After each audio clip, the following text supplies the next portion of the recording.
Medina Antequera fue ciudad habitada por musulmanes desde el año 750, pero no fue hasta la llegada de los almohades en el siglo XIII cuando adquirió esa relevancia e importancia que la historia le confiere como fortaleza militar fortificada y de frontera, puesto que en Antequera se encontraban, como decían, las llaves de acceso al reino de Granada.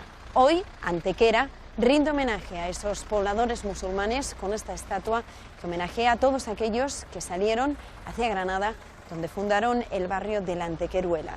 En su alcazaba empezamos nuestra visita. ¿Nos acompañan?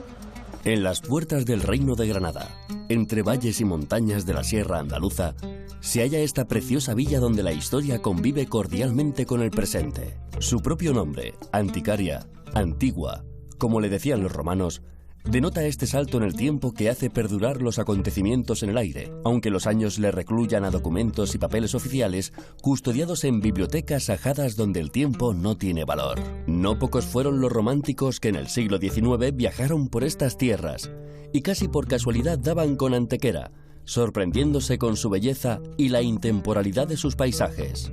Aunque relegada a un segundo plano en el comienzo del periodo al-Ándalus por la supremacía de Archidona como capital de la Cora de Raya, Antequera resurgió en el siglo XI bajo presencia de los almorávides y almohades, quienes dieron forma a su personalidad hasta configurarla definitivamente en el siglo XIII, con su incorporación al reino nazarí de Granada, del que se decía que constituía su llave de acceso. Es curioso la primera referencia escrita que se hace sobre Antequera.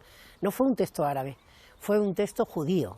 Se hablaba de una fiesta, de la fiesta del tabernáculo, y entonces por primera vez vemos escrito la palabra, la Medina Antequera, que es el nombre musulmán que se le daba a la ciudad. Pero al principio no fue más que lo que llaman los musulmanes un hinj, que significa un cuartel, algo aislado, como una posición militar. Pero fue la llegada de los almohades, ya estamos hablando del siglo XI y XII, cuando dieron a este lugar una importancia, porque sin duda se fijaron en la posición estratégica que tenía dentro de Andalucía.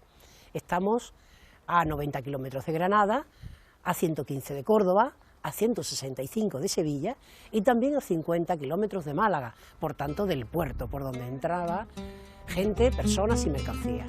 El carácter comercial y agrícola de Antequera no pasaba desapercibido para nadie que entrara en su territorio. Las excelencias de su paisaje no solo constituían una singular belleza, también eran tierras ricas en recursos naturales tan preciados como el agua, lo que la hacía propicia para el cultivo de productos venidos de Oriente que comerciaban e introducían en la península, sosteniendo así su economía y enriqueciendo nuestra dieta. También ellos lo que nos aportaron para esa agricultura es la cultura del agua. Claro, ellos procedían del norte de África, donde la escasez del agua era muy importante.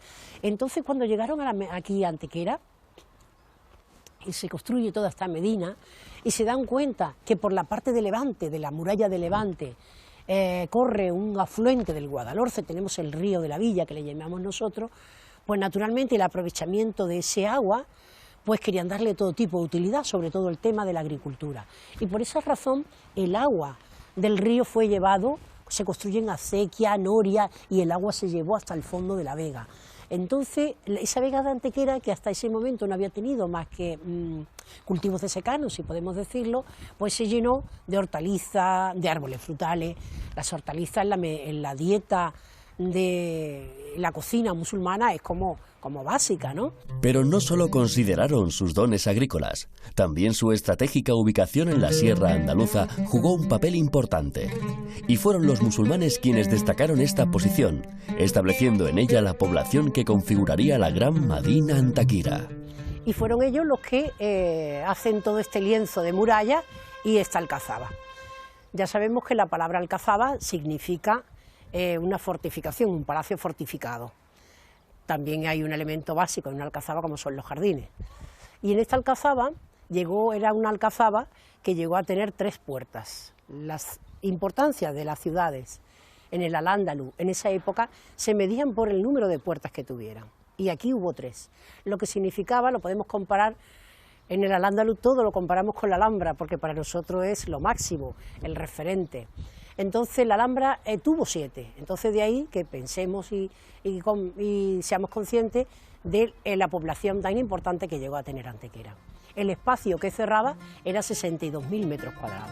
De las 3 puertas mencionadas, la que mejor conserva su forma original y mejor ha soportado el paso del tiempo es la conocida como Puerta de Málaga. A los pies de la Alcazaba, esta puerta, en su origen adosada a la muralla que protegía y circundaban a la villa, se alza en solitario junto a una de las vías principales de Antequera, como si el tiempo no hubiera cambiado su cometido. Al igual que entonces, invita al paso a través de su singularidad más diferenciada, el pasadizo en recodo que alberga en su interior, hoy cerrado para evitar su deterioro, y que impedía el asalto sorpresivo a la Medina. Su altura define también su importancia, dando cuenta de su carácter defensivo e intimidatorio para quienes llegaran a Antequera con intenciones más oscuras que el comercio. Levantada en piedra, con la técnica de la mampostería, en su frente se contempla un arco de herradura construido en ladrillo, con alfiz rehundido, creando el típico nicho de compartimentación espacial propio de la arquitectura nazarí. En el mercado se podía encontrar prácticamente de todo, no solamente los clásicos alimentos propios de frescos, como pueden ser verduras, carne, panadería, etcétera, sino que al mercado se venía a hacer en aquella época, en el siglo X, en el siglo XI, todo tipo de gestiones. Podías ir a ver el escribano, una consulta al médico, podías ir al sastre a que te hiciera un traje. Era un ambiente muy particular, porque a él solían acudir pues los cuentacuentos, los encantadores de serpiente, todo tipo de personas que venían a animar a toda esa gente y toda esa aglomeración. Siendo este el núcleo central de la Medina, no es difícil pensar que este era el segundo de los 2 recintos que conformaban el conjunto defensivo de la Alcazaba. El primero, donde se hallaban las estancias principales de los gobernadores de Antequera, se halla más elevado. En este, más urbano y comercial, se desarrollaba la vida diaria y su estructura responde a la urbanización propia de las ciudades musulmanas. Junto al zoco se encontraba la mezquita Aljama, la mezquita de los viernes. En el mismo solar donde hoy podemos ver la iglesia cristiana, en su día estuvo esa mezquita, que era la mezquita del pueblo.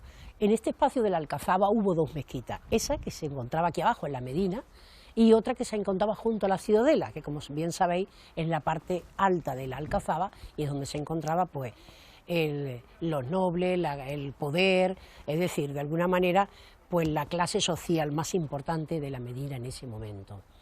Sabemos que la mezquita no siempre todo ha sido de una manera, digamos, que se piense que cuando llegaban los cristianos derruían completamente o destruían completamente una mezquita. Ha habido muchos casos en que durante muchos años, pues unos rezaban el viernes y otros rezaban el domingo sin ningún tipo de problema.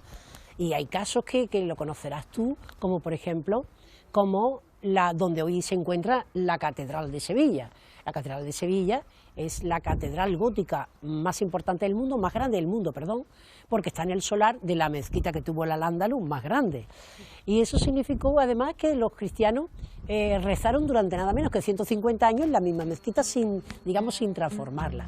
Por uno de sus laterales discurre la Calle del Viento, prototipo del urbanismo musulmán. Estrecha para evitar el paso del sol, dominante en los meses de calor del sur andalusí, y zigzagueante para evitar las miradas curiosas y dificultar el deambular de extraños.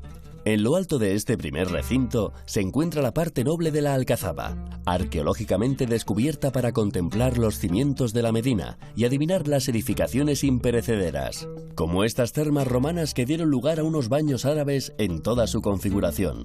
Sala fría, templada y caliente, vestíbulo y caldera. O esta otra mezquita, identificada por el muro de la Qibla, siempre orientado hacia la Meca. Las excavaciones también nos permiten conocer la estructura interior de las casas, de rasgos singulares y perfectamente reconocibles. En la parte de abajo, como he dicho, estaba la Medina, la gente del pueblo, y en una parte mucho más reservada, la parte alta de la Alcazaba, pues estaba la Ciudadela, donde vivía esa clase noble. También las casas de la parte de la Ciudadela eran bien distintas a la parte de abajo de la Medina. En la Ciudadela todo el mundo sabe que la posición social de un musulmán nunca la quiere reflejar en el exterior de su casa. Son casas que guardan la privacidad de su dueño. Hay muy pocas ventanas y si lo hay son muy estrechas y con celosía. para ver y no ser visto. Barrios completos rodeados de jardines, parte esencial de los recintos palaciegos, pues la vegetación se tornaba elemento imprescindible de las construcciones andalusíes. Incluso en esta, donde dan paso al patio de armas, antesala de la fortificación central que da forma y nombre a la Alcazaba. Se abre este despejado patio ante las torres principales del conjunto, permitiendo la contemplación de las majestuosas construcciones, alzadas paralelas y unidas por el trazado del muro que protege y defiende, extendiéndose a lo largo de todo el recinto, inexpugnable y desconocido desde el exterior. Del palacio se conservan las dos torres principales. Uno de ellos es la Torre Blanca. La Torre Blanca, no hay más que verla, es una torre puramente residencial. Aunque al entrar en el primer piso, tiene dos plantas, vemos realmente algo que no tiene nada que ver con la residencia, y es que estaba el cuerpo de guardia, se ven las troneras, las ventanas aspilleras, o sea, se ve claramente que eso estaba el cuerpo de guardia. Y en la primera planta era donde vivía el gobernador. Tiene varias estancias, toda ella se ve ventanas con celosía, balcones, y luego la de la derecha es la Torre del Homenaje. La Torre del Homenaje es la segunda en tamaño en Andalucía, después de la de Calahorra, tiene 17 metros de altura. Son torres completamente macizas hasta la altura del adarve, que comunica las dos torres. Y lo que tiene la particularidad se llama de las 5 esquinas, porque parece que tiene forma de L, ¿no? Es una torre, es la Torre del Homenaje, es una torre original, la construyen los almohades, aunque está reforzada en tiempo nazarí. Y sin embargo, la Torre Blanca es una torre del tiempo de los nazaríes de Granada. Lo que tiene la torre actual, lo digo por la imagen, que es importante, si estáis mostrando las imágenes, tiene un templete con la campana más grande que existe en la ciudad, y naturalmente no tiene nada que ver con la época musulmana, sino que se construye ya en 1582 para colocar la campana más grande que existía en la ciudad. La torre más importante de todo el recinto es sin duda la del Homenaje. Su planta es angular. Al interior se accede por una puerta jalonada de dos grandes fustes de columna lisos y un dintel.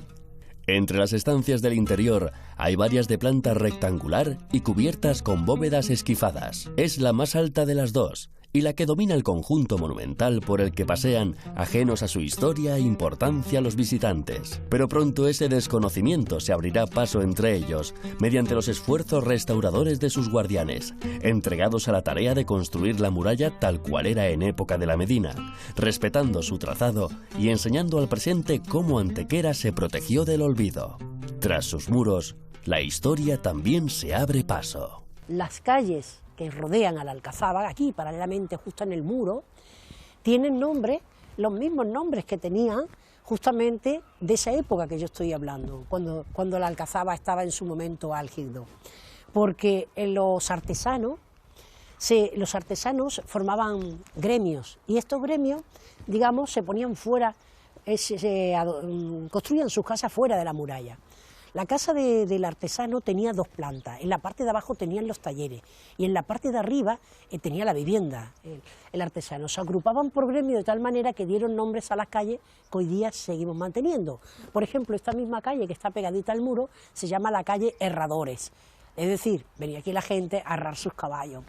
La calle que baja se llama la calle Zapatero, la siguiente Caldereros, o sea que se agruparon en gremio. Y todavía hoy en el siglo XXI conservamos el mismo nombre de esas calles que dieron nombre esa actividad comercial del Al-Ándalus cuando estaba la Medina en su momento mejor, ¿no? o más álgido. Reconocimiento a aquellos pobladores es también este rincón de la muralla, donde puede contemplarse esta escultura, dedicada a quienes salieron de Antequera en busca de mejores tierras. Acabaron en Granada, donde fundaron su propio barrio, conocido aún hoy por el nombre de Antequeruela. También en Toledo, donde el barrio de la Antequeruela comparte el mismo origen. Adentrándonos más en la sierra y alejándonos del puerto malagueño, llegamos hasta Runda, igualmente protegida por las montañas, pero de orografía bien diferenciada. Sobre un cerro amesetado se distingue en su urbanismo, complementario a la defensa natural del valle. Fue la actual ronda receptora de la dispersa población que abandonaba ciudades colindantes y paraban en esta antigua urbe romana, que paulatinamente fue abandonada para ser recuperada de nuevo por los primeros pobladores árabes. Y es, sin duda, el periodo islámico de su historia el de mayor trascendencia y dueño de gran parte de su legado cultural, perceptible en muchas de sus manifestaciones, no solo en su urbanismo, sino también en sus tradiciones y gastronomía. Bajo presencia musulmana, Ronda se configura y consolida como ciudad medieval, llegando a ser capital de una de las coras en las que se dividió Al-Ándalus, e incluso constituirse en reino independiente de los llamados de taifas, tras la desarticulación del califato cordobés. Desde la primera conquista musulmana se fijan en Ronda, que en época musulmana, Ronda está habitada desde la prehistoria y continúa habitada hasta nuestros días, así que la época musulmana está habitada en todo momento, hasta 1485, que es cuando lo conquistan los castellanos. La primera seña de identidad andalusí que descubre el visitante son los restos de una muralla que desembocan en el puente árabe que da acceso a su interior. Eclipsado por nuevas construcciones, espera paciente la mirada del viajero para mostrarle su riqueza arquitectónica y la supremacía sobre el río que cortaba el paso a Madinat Runda. De la importante cerca amurallada que la protegía, se conservan algunos paños de lienzo diseminados por el trazado exterior de la ciudad, retazos de muros que dejan entrever la necesidad de protección de la Medina, cuyas puertas recorrían su trazado, invitando a entrar al visitante y alejando al enemigo. Es de destacar la puerta de Almucábar, en el sector sur de la Medina, construida en el siglo XIII y reestructurada en el periodo de Carlos V. Esta puerta toma su nombre de la palabra al-Makabir, cementerio, por estar cerca de la necrópolis principal extramuros. Fue una de las puertas principales de acceso a la ciudad y daba entrada al barrio alto, actualmente del Espíritu Santo, y a la Medina musulmana. Tenemos, bueno, es que hay 3 murallas. La que tenemos aquí enfrente sería la muralla más antigua. La que tenemos a continuación de los baños, ella de época nazarí. Y justo en la otra parte del puente tenemos la muralla del Albacar, que también es de época nazarí, de la que se conservan 2 arcos. El arco del Cristo y el arco del Viento. Legado importante de aquella defensa son también las murallas y puertas denominadas de la Cijara, compuestas de una doble línea defensiva que albergaba los arrabales islámicos de Ronda, donde se localizaban los baños árabes. Este recinto termal de época musulmana es el mejor conservado de la península ibérica. Se localiza en el antiguo arrabal islámico de la ciudad, el actual barrio de San Miguel, ubicado en el extrarradio de lo que fue en su momento la Medina musulmana de Ronda. Hay que recordar aquí que Ronda fue ciudad de paso en el territorio andalusí, y que por ella pasaban innumerables viajeros que paraban a comer y descansar en su trayecto hacia otras ciudades. En realidad se descubrieron a principios del siglo XX, porque esto en teoría estaba enterrado, era propiedad de la duquesa de Parcén, y lo tenía como un lugar de verano, porque ella vivía en la ciudad. Estaban completamente tapados, y ella lo usaba o tenía planteado hacer una pista de tenis. Pero de manera fortuita aparecieron y pensaron, este tipo de edificio, al principio pensaron que era una sinagoga, sí, pero un maestro de Ronda tuvo contacto con Torres Balbás, que estaba en ese momento restaurando en la Alhambra, le mandó más o menos unos planos, este señor vino a Ronda y determinaron que eran unos baños árabes, o sea que más o menos sobre principios del siglo XX. La cronología de los baños árabes de Ronda se remonta a los siglos XIII y XIV, y en ellos pueden apreciarse la estructura y organización propias de todos los baños, pudiendo distinguirse las 3 zonas esenciales: salas de baño frío, templado y caliente. Estancias que han llegado prácticamente íntegras hasta la actualidad, preservándose igualmente su sistema hidráulico. La sala del fondo, que es la leñera, donde se ubica la caldera, la sala caliente, la templada, la fría y el vestuario, que es esta de aquí, que lo que le falta es la cubierta.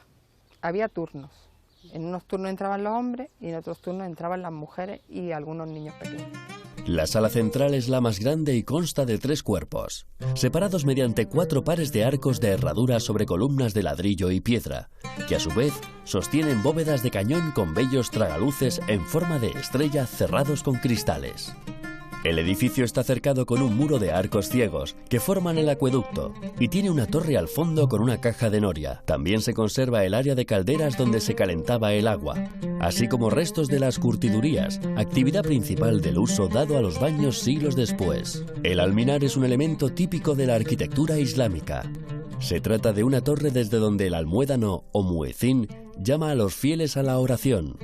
Su uso se extendió en el Islam, llegando a construir un símbolo de la presencia de este en los territorios conquistados. El alminar correspondería a una mezquita, solamente de la mezquita nos queda el alminar de San Sebastián, pero sí corresponderían, sabemos que habría alrededor de 6 mezquitas, que de hecho luego en época castellana se convierten en parroquias. De mezquitas también nos queda, dentro de la iglesia mayor, nos queda parte del mihrab de la mezquita, que es visitable.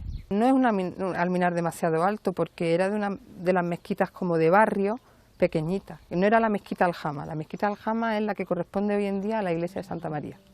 El alminar de San Sebastián fue declarado Monumento Histórico Artístico en 1931. De planta cuadrada, tiene 3 cuerpos en altura, los 2 primeros construidos en el siglo XIV. En la cara oeste existe una puerta con arco de herradura rematada por alfiz, que da acceso a una pequeña estancia con bóveda de arista. Sobre la puerta existe un dintel, rodeado por una doble cinta de lazo en la que se conservan restos de cerámica vidriada de color verde. Un ejemplo singular de la arquitectura musulmana, inamovible y eterna, de tantos como se disfrutan en un paseo por Ronda. Alejándonos del interior y protegiendo la costa, se levantan en Benalmádena 3 torres vigía que hoy solo se protegen a sí mismas del injusto olvido al que someten los siglos. Esta localidad, cercana a la capital provincial, no contó con núcleos importantes de población hasta entrar en el siglo XI, cuando empieza a desarrollarse una estructura urbana en torno a un asentamiento principal, ubicado en el actual pueblo, y consiste únicamente en fortaleza y villa amurallada. Hoy solo existen en los documentos oficiales. Y es que de aquella Benalmádena islámica solo quedan 3 de las 4 torres levantadas para proteger el territorio. Y el topónimo, que según fuentes populares procede de la voz árabe If al-Mádena, que quiere decir hijos de las minas. Nos encontramos ante una de las torres almeneras del litoral de Benalmádena, en concreto ante la Torre Bermeja, que recibe su nombre del color de sus piedras, del color rojo. Es la primera torre que encontramos desde oriente a occidente del sistema defensivo del reino nazarí. Estas torres se inician en la provincia de Murcia y llegan hasta Gibraltar. En concreto, la Torre Bermeja servía de enlace entre la siguiente, que es Torre Quebrada, y la Torre de Torremolinos. En ella se reunían los peones por la noche para hacer la vigilancia del litoral malagueño. Torre Bermeja es una torre de vigilancia costera que se ubica en lo que es actualmente la entrada al puerto deportivo. Aunque en la época de su construcción, este lugar era un promontorio rocoso, desde el que se divisaba gran parte de la costa.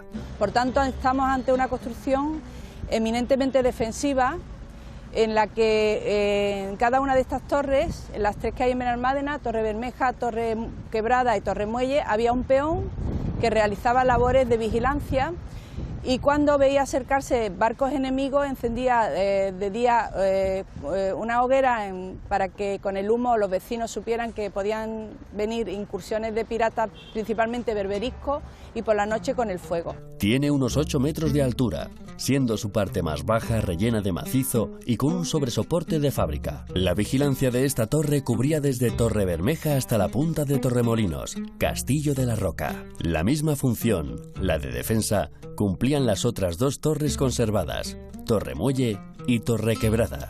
Las torres son de forma cónica, sesgada por el borde superior, y son de macizas. Y la abertura, tienen una abertura aproximadamente a 7 metros de altura, por donde el vigilante accedía con una escalera que después recogía y quedaba totalmente aislado. De forma que cuando llegaban los piratas pues no podían cogerlos cautivos. De tal utilidad fueron estas torres que siglos después evitaron males mayores en una incursión pirata documentada en la localidad. El vigía desde lo alto avistó la llegada de estos barcos y avisó a la población, que rápidamente se ocultó en el interior del castillo que entonces existía en Benalmádena. Esta es solo una de las historias que aprendemos en nuestros viajes. En los siguientes programas seguiremos aprendiendo.